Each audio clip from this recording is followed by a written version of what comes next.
Le 13 novembre 1986, Véronique André quitte son cabinet d'avocate situé rue Faidherbe à Lille. Il est 18h43. Elle porte un manteau beige, une serviette en cuir sous le bras. Un témoin la voit traverser la place du Théâtre. Personne ne la reverra jamais. L'enquête conclura à un départ volontaire. Sa famille n'y croira jamais. 27 ans plus tard, une cassette audio découverte dans un mur change tout. L'affaire débute comme un dossier classique. Une femme de 32 ans disparaît sans laisser d'indice matériel. Aucune trace bancaire, aucun appel, aucune lettre. Les enquêteurs interrogent ses proches, ses collègues, ses clients. Personne ne détecte de signal d'alarme. Les jours passent, les recherches s'essoufflent. Le procureur prononce le classement sans suite. Le nom de Véronique André rejoint la liste des disparitions non élucidées. Le temps efface progressivement les détails. En 2013, lors de travaux de rénovation dans un ancien bâtiment administratif près du palais de justice, des ouvriers découvrent une cassette audio dissimulée derrière un conduit d'aération. La bande porte une date manuscrite, 13 novembre 1986. Elle contient un enregistrement de 47 minutes. Ce qui s'y trouve contredit la version officielle. Véronique André n'est pas partie volontairement. Elle était suivie. Avant de continuer, prenez un instant pour vous situer dans cette histoire. D'où regardez-vous cette vidéo en ce moment? De quelle ville? Quelle heure est-il chez vous? Cette affaire s'est déroulée à Lille, dans le nord de la France, il y a près de 40 ans. Mais les questions qu'elle pose traversent le temps et l'espace. Si cette histoire vous interroge, abonnez-vous à la chaîne et laissez un like pour soutenir ce travail de documentation. Vos commentaires sont également les bienvenus. Maintenant, revenons à notre histoire. Véronique André est née le 22 mars 1954 à Roubaix. Elle grandit dans une famille modeste du quartier du Pile. Son père est contremaître dans une usine de filature. Sa mère travaille comme secrétaire dans une école primaire. Véronique se distingue rapidement par son sérieux et son ambition. Elle obtient son baccalauréat avec mention en 1972. Elle s'inscrit à la faculté de droit de Lille. En 1978, elle prête serment comme avocate. Elle a 24 ans. Elle ouvre son propre cabinet rue Faidherbe en 1981. L'emplacement se situe à 200 mètres du palais de justice de Lille. Elle se spécialise en droit du travail et en droit pénal. Ses dossiers concernent principalement des licenciements abusifs, des accidents du travail, des conflits avec des employeurs. Véronique défend souvent des clients aux moyens limités. Ses honoraires restent modestes. Ses collègues la décrivent comme rigoureuse, tenace, discrète. Elle vit seule dans un appartement rue Solferino. Elle ne s'est jamais mariée. Elle entretient peu de liens sociaux en dehors de son activité professionnelle. Le mercredi 13 novembre 1986 commence comme une journée banale. Véronique arrive à son cabinet vers 9h du matin. Elle consulte son agenda. 3 rendez-vous sont prévus dans la matinée.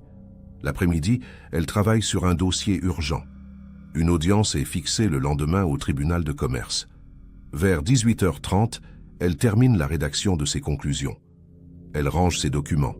Elle enfile son manteau beige. Elle verrouille la porte de son bureau. Elle descend l'escalier étroit qui mène à la rue. Il fait déjà nuit. Les lampadaires diffusent une lumière jaune et froide. Un témoin aperçoit Véronique à 18h43 précise. Cet homme, libraire dans le quartier, la reconnaît formellement lors de l'enquête. Il indique qu'elle marchait normalement, sans signe d'inquiétude. Elle ne parlait à personne. Elle ne regardait pas derrière elle. Le libraire la perd de vue après quelques instants. Personne d'autre ne se manifestera pour confirmer l'avoir croisée après ce moment. Véronique André ne rentre jamais chez elle. Son appartement reste vide toute la nuit. Le lendemain matin, elle ne se présente pas à l'audience prévue. L'alerte est donnée dans l'après-midi. La police judiciaire de Lille ouvre une enquête pour disparition inquiétante.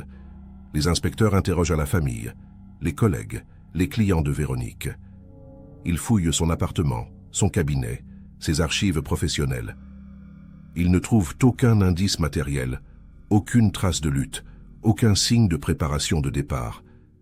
Les vêtements de Véronique sont dans son armoire. Ses papiers d'identité, son chéquier, ses clés sont introuvables. Les enquêteurs consultent ses comptes bancaires. Aucun retrait n'a été effectué depuis le 13 novembre. Aucun mouvement suspect n'apparaît dans les semaines précédentes. Véronique André semble s'être évaporée sans laisser de traces. L'enquête initiale se concentre sur l'entourage immédiat de Véronique André. Les inspecteurs interrogent ses parents, son frère cadet, ses quelques amis. Tous décrivent une femme stable, travailleuse, sans problème apparent. Personne ne mentionne de conflits récents, de menaces, de comportements inhabituels. Les parents de Véronique habitent toujours Roubaix. Ils affirment n'avoir reçu aucun appel, aucune lettre de leur fille depuis plusieurs semaines. Le dernier contact remonte au 26 octobre, lors d'un déjeuner familial dominical.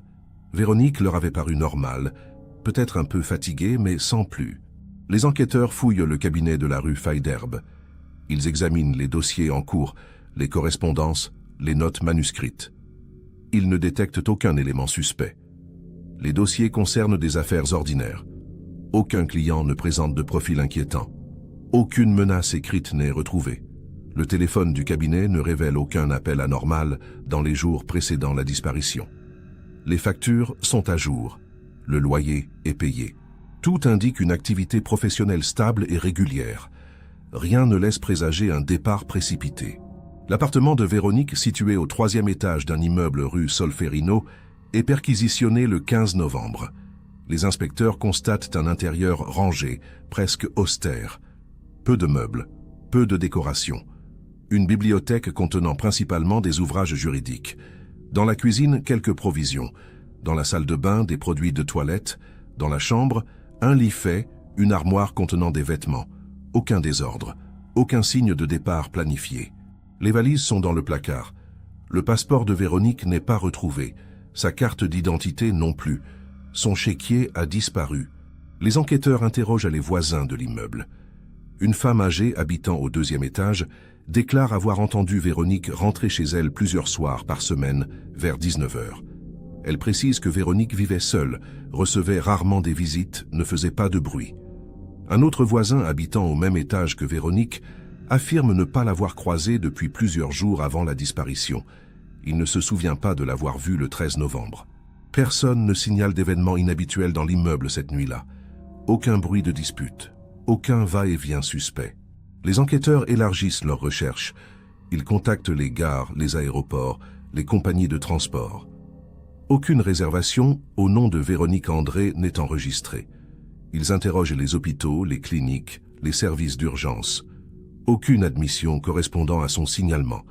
Ils consultent les fichiers des personnes décédées non identifiées. Aucune correspondance. Ils diffusent un avis de recherche dans la presse locale. Le portrait de Véronique est publié dans plusieurs journaux.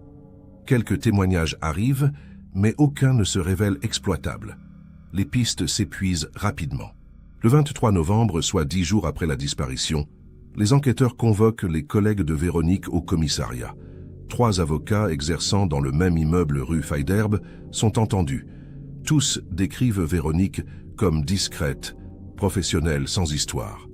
L'un d'eux, Philippe Thomas, mentionne cependant un détail. Il indique avoir croisé Véronique dans l'escalier le mardi 12 novembre, soit la veille de sa disparition. Elle lui avait paru préoccupée. Il lui avait demandé si tout allait bien. Véronique avait répondu par l'affirmative, mais de manière brève. Philippe Thomas n'avait pas insisté. Ce témoignage est consigné dans le procès verbal. Les inspecteurs décident d'approfondir cette piste. Ils interrogent à nouveau Philippe Thomas. Celui-ci précise que Véronique semblait nerveuse, qu'elle regardait souvent derrière elle. Il ajoute qu'elle portait un foulard qu'il ne lui avait jamais vu auparavant. Ces détails sont notés, mais ne débouchent sur aucune investigation concrète. Philippe Thomas ne peut pas en dire davantage. Il affirme ne pas avoir remarqué d'autres comportements inhabituels chez Véronique dans les semaines précédentes. Ce témoignage reste isolé. Aucun autre collègue ne confirme avoir observé quelque chose de similaire. Le 1er décembre, les enquêteurs convoquent les clients de Véronique. Ils interrogent notamment une femme, Sylvie Vincent, qui avait rendez-vous avec Véronique le matin du 13 novembre. Sylvie Vincent explique qu'elle consultait Véronique pour un litige avec son employeur. Elle décrit l'avocate comme calme, attentive, professionnelle. Elle n'a rien remarqué d'inhabituel ce jour-là. Véronique lui avait donné rendez-vous pour la semaine suivante afin de poursuivre le dossier. Sylvie Vincent n'a plus jamais eu de nouvelles. Elle affirme ne rien savoir de plus. Son témoignage n'apporte aucun élément nouveau. Les semaines passent, l'enquête piétine. Les inspecteurs ne disposent d'aucune piste solide, Aucune trace de Véronique n'est retrouvée.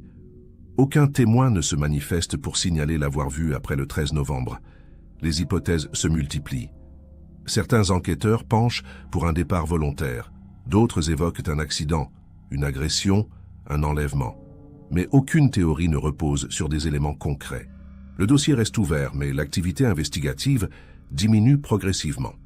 Les ressources sont réallouées à d'autres affaires. Le nom de Véronique André glisse lentement vers l'oubli administratif. En janvier 1987, le procureur de la République de Lille reçoit un rapport de synthèse sur l'affaire Véronique André. Le document fait état de l'absence totale d'indices matériels, de témoignages contradictoires, de pistes inexploitables. Les enquêteurs concluent provisoirement à un départ volontaire. Cette hypothèse repose sur plusieurs éléments.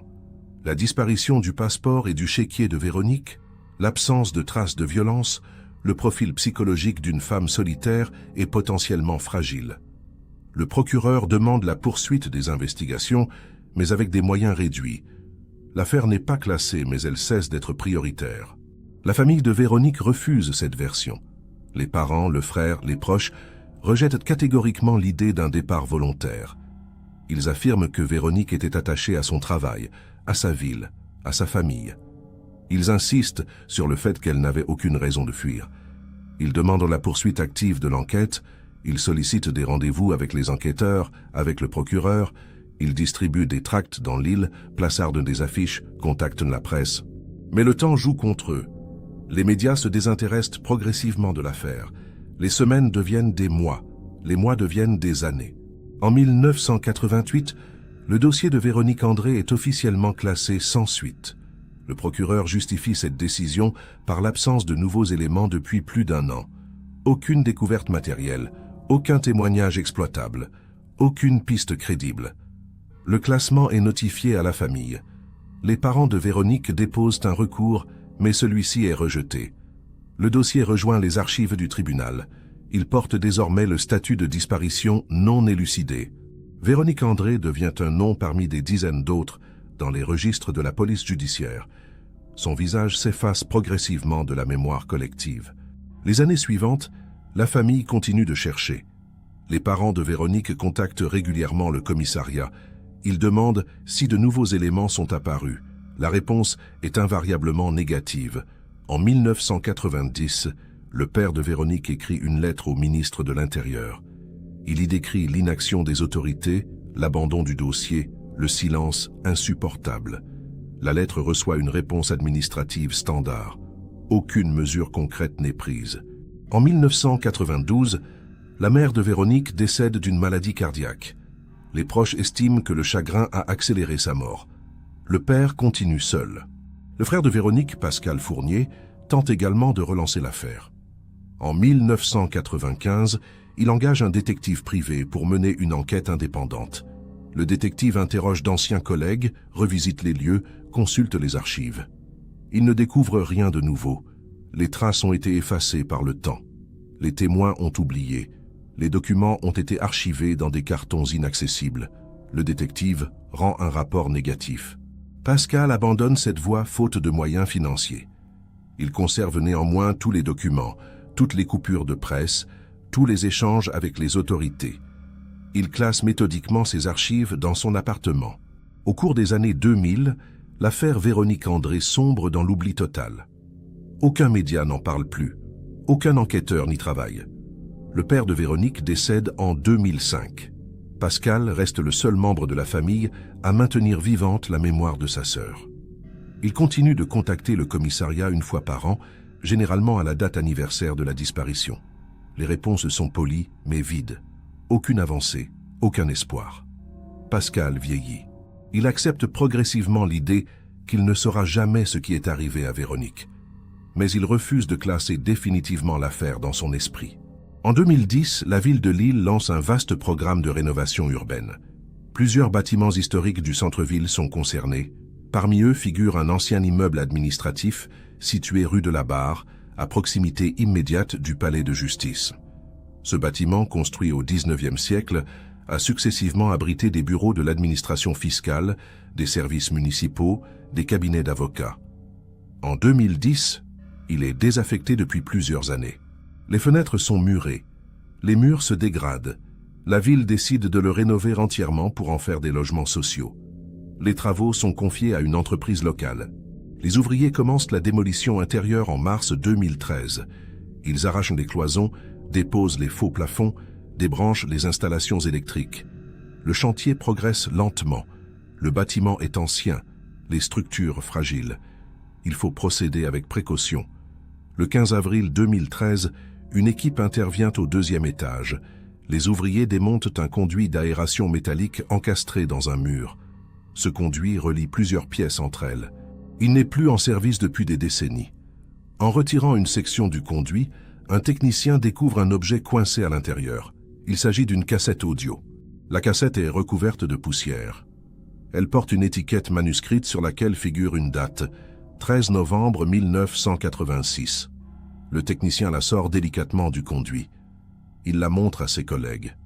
Personne ne comprend immédiatement la signification de cet objet. Il décide de la conserver et d'en informer le chef de chantier. Celui-ci examine la cassette. Il remarque que la date correspond à 27 ans plus tôt, jour pour jour. Il décide de prévenir la police. Le soir même, la cassette est remise au commissariat central de Lille. Un procès-verbal de découverte fortuite est rédigé. La cassette audio est transmise au service de la police technique et scientifique de Lille. Les techniciens l'examinent avec précaution. Le boîtier en plastique est intact, mais fragile. La bande magnétique à l'intérieur semble préservée. L'étiquette manuscrite porte clairement la date, 13 novembre 1986.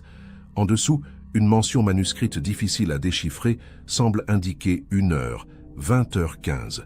Les techniciens décident de numériser l'enregistrement avant de le lire. Cette procédure permet de préserver la bande d'origine en cas de dégradation lors de la lecture. L'opération est réalisée le 17 avril 2013. Le 18 avril, les enquêteurs écoutent l'enregistrement numérisé. La bande dure exactement 47 minutes et 12 secondes. Elle commence par un silence. Puis des bruits de pas se font entendre, des pas rapides, irréguliers, sur un sol dur. Ensuite, une respiration haletante. Une voix féminine murmure quelques mots indistincts, puis un bruit de porte qui claque. Puis à nouveau des pas, plus lents cette fois. Puis un long silence entrecoupé de respiration. Vers la 12e minute, la voix féminine prononce distinctement une phrase « Il me suit depuis 3 jours ». Les enquêteurs figent à l'écoute. Ils rembobinent. Ils écoutent à nouveau. La phrase est claire, bien articulée, malgré un fond sonore parasité. La voix trahit une tension évidente. Les enquêteurs poursuivent l'écoute. Vers la 15e minute, la voix reprend. « Je ne sais pas qui c'est. Je ne sais pas ce qu'il veut. » Puis un silence de plusieurs minutes. Puis des bruits de pas à nouveau, mais cette fois différents, plus lourds, plus lents, comme si quelqu'un d'autre marchait à distance. Puis la voix féminine murmure « Il est là, je le vois ». Puis un bruit sourd, puis plus rien. Les enquêteurs écoutent le reste de la bande. Les 30 dernières minutes contiennent principalement des silences, des bruits de fond, des craquements, aucune autre parole distincte. Vers la 40e minute, un bruit de clé, puis un bruit de porte, puis plus rien jusqu'à la fin de l'enregistrement. Les enquêteurs repassent l'intégralité de la bande plusieurs fois. Ils tentent de filtrer les parasites, d'amplifier les sons faibles.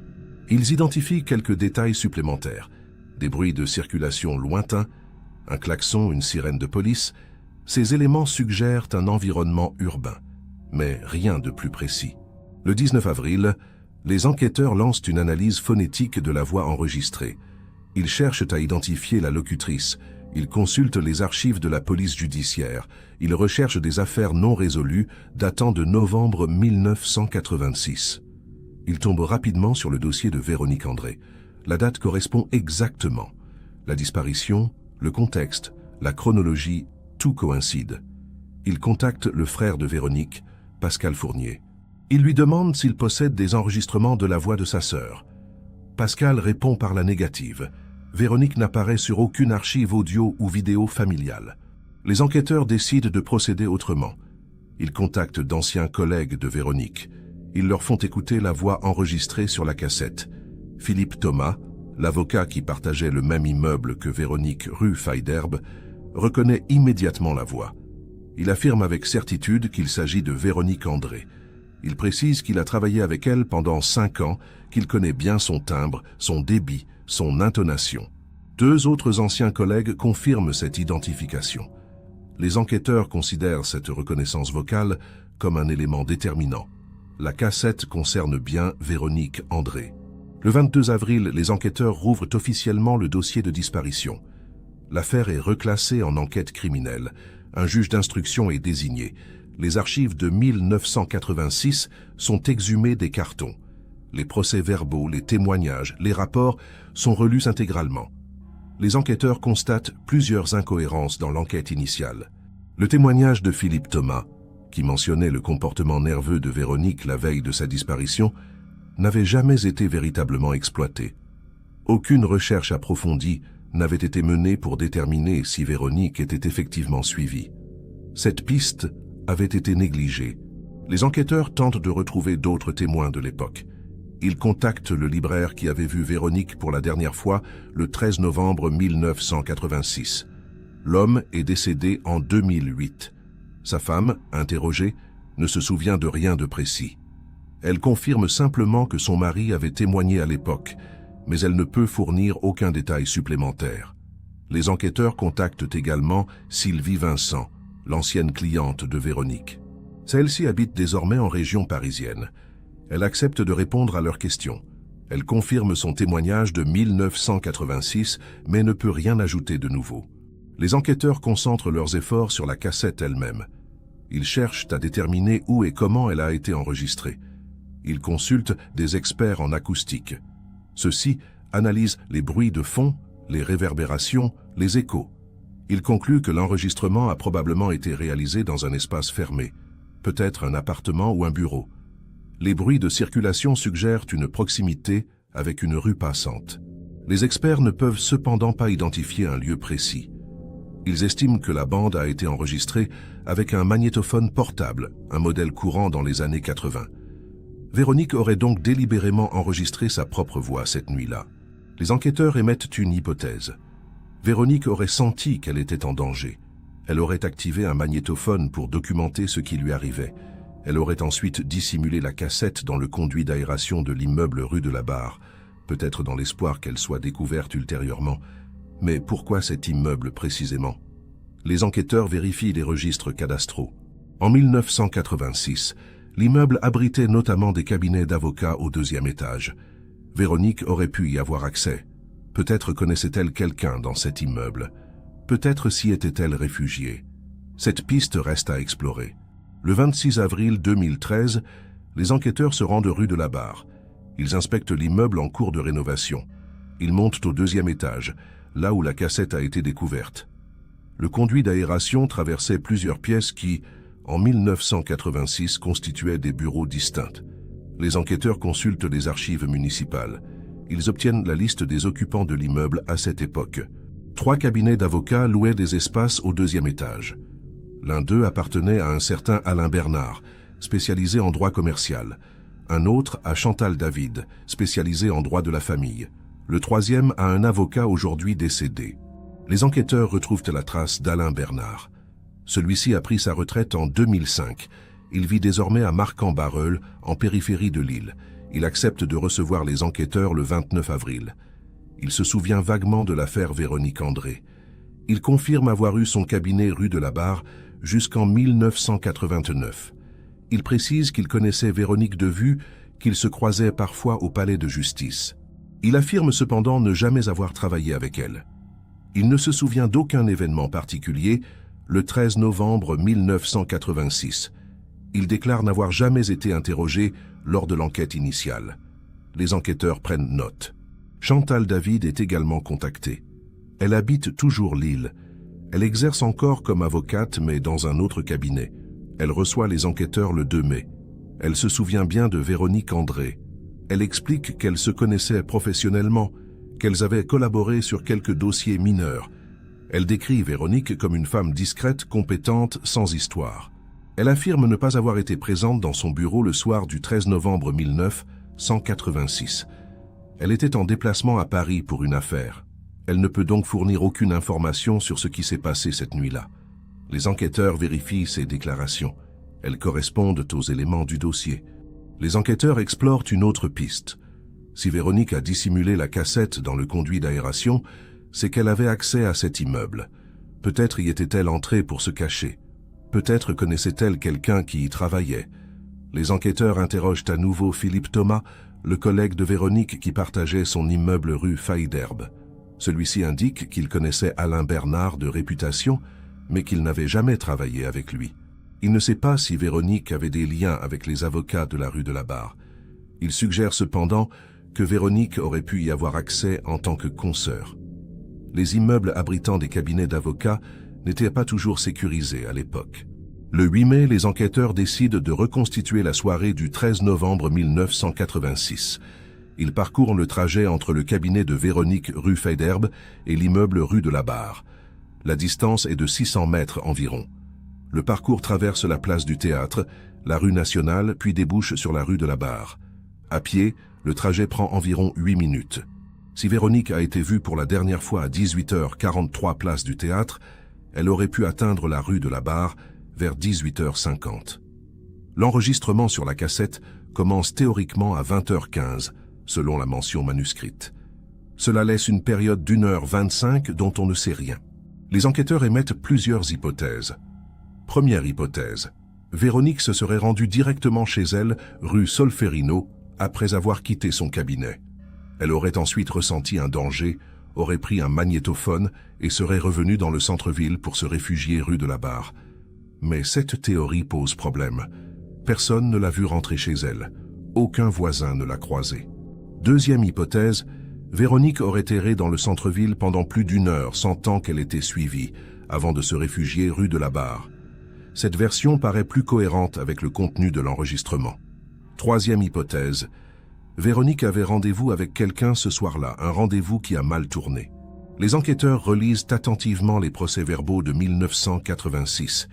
Ils cherchent des mentions de rendez-vous, de contacts, de déplacements prévus. Ils ne trouvent rien. L'agenda de Véronique ne mentionnait aucun rendez-vous pour le soir du 13 novembre. Ses collègues n'avaient signalé aucun projet particulier. Les enquêteurs consultent également les registres téléphoniques de l'époque. Ils tentent de retrouver les appels passés depuis le cabinet de Véronique dans les jours précédant sa disparition. Les registres sont incomplets. Seuls quelques numéros sont identifiables. Tous correspondent à des contacts professionnels habituels. Aucun numéro suspect n'apparaît. Le 15 mai, les enquêteurs interrogent à nouveau Pascal Fournier, le frère de Véronique. Ils lui font écouter l'intégralité de l'enregistrement. Pascal écoute en silence. Lorsque la voix de sa sœur prononce les mots « Il me suit depuis 3 jours », il fond en larmes. C'est la première fois depuis 27 ans qu'il entend la voix de Véronique. Les enquêteurs attendent qu'il se reprenne. Ils lui demandent s'il se souvient de quelque chose d'inhabituel dans les jours précédant la disparition. Pascal réfléchit longuement. Il finit par mentionner un détail qu'il avait oublié. Véronique lui avait téléphoné le 10 novembre, soit 3 jours avant sa disparition. Elle semblait préoccupée. Elle avait demandé à Pascal s'il connaissait quelqu'un qui aurait pu la surveiller. Pascal précise que sur le moment, il n'avait pas pris cette remarque au sérieux. Il avait pensé que Véronique était fatiguée, stressée par son travail. Il lui avait conseillé de se reposer. Véronique avait répondu qu'elle verrait. La conversation s'était arrêtée là. Pascal n'avait jamais mentionné cet appel lors de l'enquête initiale. Il ne pensait pas que c'était important. Aujourd'hui, à la lumière de l'enregistrement, ce détail prend un sens nouveau. Véronique sentait effectivement qu'elle était suivie depuis 3 jours. L'enregistrement date du 13 novembre. Si elle a commencé à être suivie 3 jours plus tôt, cela correspond au 10 novembre, précisément le jour où elle a téléphoné à son frère. Les enquêteurs demandent à Pascal s'il se souvient d'autres détails de cette conversation. Pascal fouille sa mémoire. Il mentionne que Véronique avait parlé d'un homme qu'elle avait remarqué plusieurs fois près de son cabinet. Un homme d'environ 40 ans, vêtu d'un manteau sombre, qui semblait l'attendre dans la rue.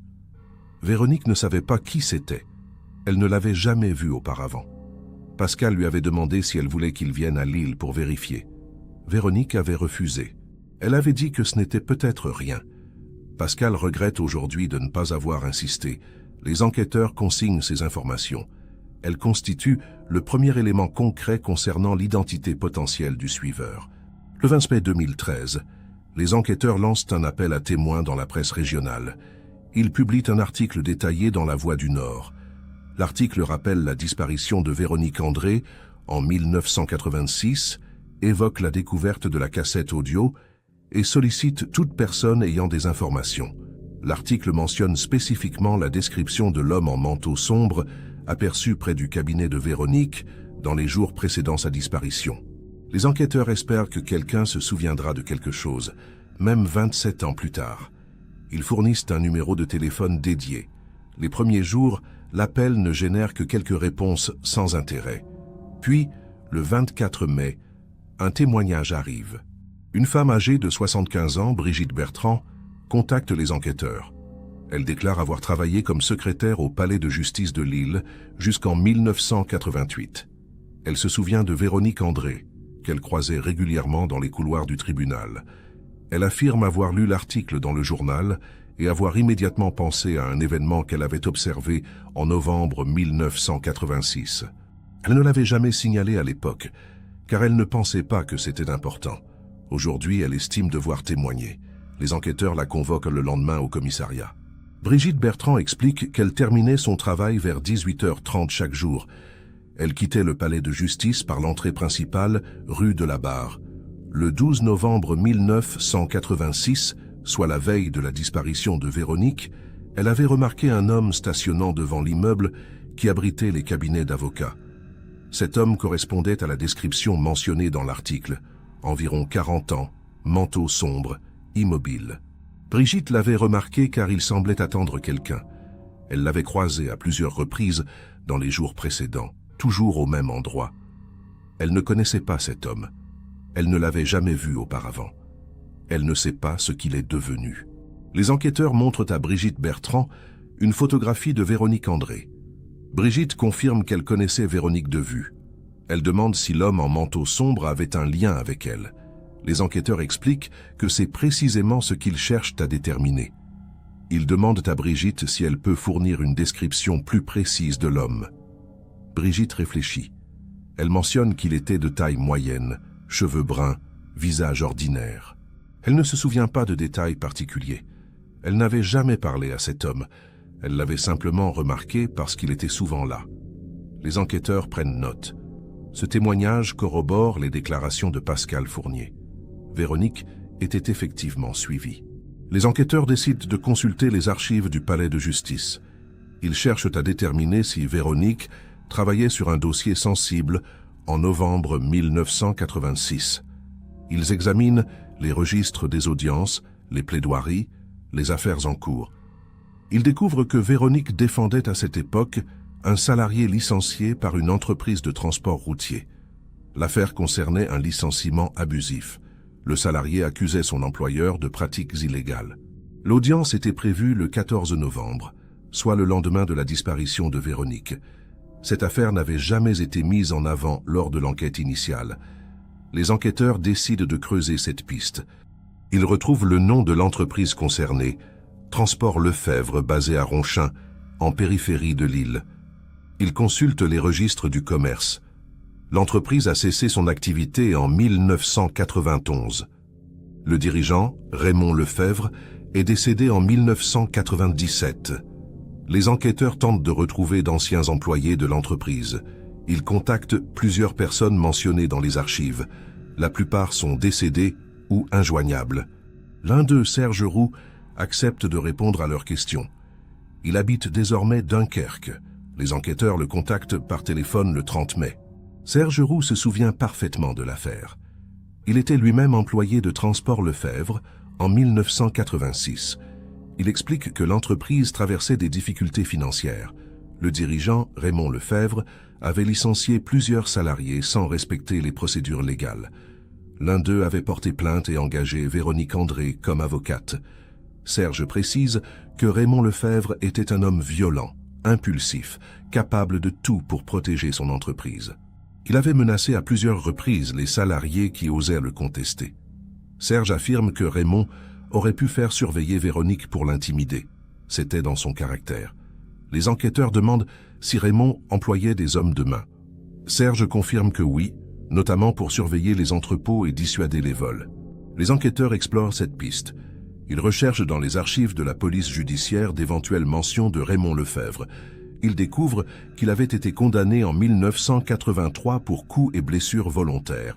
En 1985, il avait été mis en examen pour intimidation de témoins dans une autre affaire.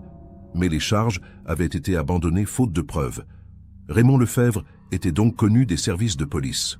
Les enquêteurs consultent les archives de Transport Lefebvre. Ils tentent d'identifier les employés qui auraient pu travailler comme surveillants ou hommes de main pour Raymond. Ils trouvent plusieurs noms, mais la plupart sont décédés ou introuvables. Le 5 juin, les enquêteurs interrogent le salarié que Véronique défendait en 1986. Cet homme, Thierry André, vit toujours à Lille. Il accepte de témoigner. Il se souvient bien de Véronique. Il la décrit comme une avocate dévouée, qui avait accepté de défendre son dossier malgré ses faibles moyens financiers. Il confirme que Raymond Lefebvre était un homme dangereux. Il raconte qu'il avait lui-même reçu des menaces avant l'audience, des appels anonymes, des voitures qui le suivaient. Il avait signalé ces faits à Véronique. Elle lui avait conseillé de porter plainte. Thierry ne l'avait pas fait par peur. Il précise que l'audience du 14 novembre n'avait jamais eu lieu, puisque Véronique avait disparu la veille. Le dossier avait été repris par un autre avocat, mais Thierry avait finalement abandonné sa plainte. Les enquêteurs demandent à Thierry s'il pense que Raymond Lefebvre aurait pu être impliqué dans la disparition de Véronique. Thierry répond qu'il en est convaincu. Il affirme que Raymond était capable de tout. Il ajoute que plusieurs anciens employés de Transport Lefebvre avaient disparu ou eu des accidents dans les années 80. Personne n'avait jamais rien prouvé, mais tout le monde savait que Raymond éliminait ceux qui le gênaient. Thierry regrette de ne pas avoir parlé plus tôt. Il pensait que personne ne le croirait. Aujourd'hui, il accepte de témoigner officiellement. Les enquêteurs consignent ses déclarations. Elles renforcent l'hypothèse d'un lien entre Raymond Lefebvre et la disparition de Véronique. Le dossier de Véronique André est officiellement reclassé en homicide volontaire le 15 juin 2013. Le juge d'instruction considère que les éléments recueillis démontrent que Véronique a été victime d'une agression criminelle. L'enregistrement audio constitue la preuve qu'elle était traquée. Les témoignages confirment qu'elle était surveillée par un homme inconnu dans les jours précédant sa disparition. L'hypothèse d'un lien avec Raymond Lefebvre et son entreprise est retenue comme piste principale. Mais Raymond est mort depuis 16 ans. Les hommes qui travaillaient pour lui sont introuvables ou décédés. L'enquête se heurte au temps écoulé. Trop d'années ont passé. Trop de traces ont disparu. Pascal Fournier reçoit notification de la reclassification du dossier. Il se déclare soulagé que la vérité commence enfin à émerger. Il affirme que sa sœur n'est pas partie volontairement, qu'elle a été victime d'un crime et que la justice doit continuer à chercher les responsables. Il demande que l'enquête soit poursuivie avec tous les moyens nécessaires. Les enquêteurs promettent de continuer. Ils explorent toutes les pistes restantes.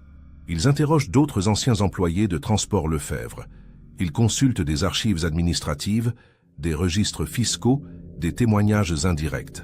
Mais les résultats restent maigres. Aucune preuve matérielle ne permet d'identifier formellement le suiveur. Aucun élément ne permet de localiser le corps de Véronique. En 2014, l'affaire fait l'objet d'un reportage dans un magazine télévisé. Le document retrace la disparition de Véronique, la découverte de la cassette, les révélations de l'enquête.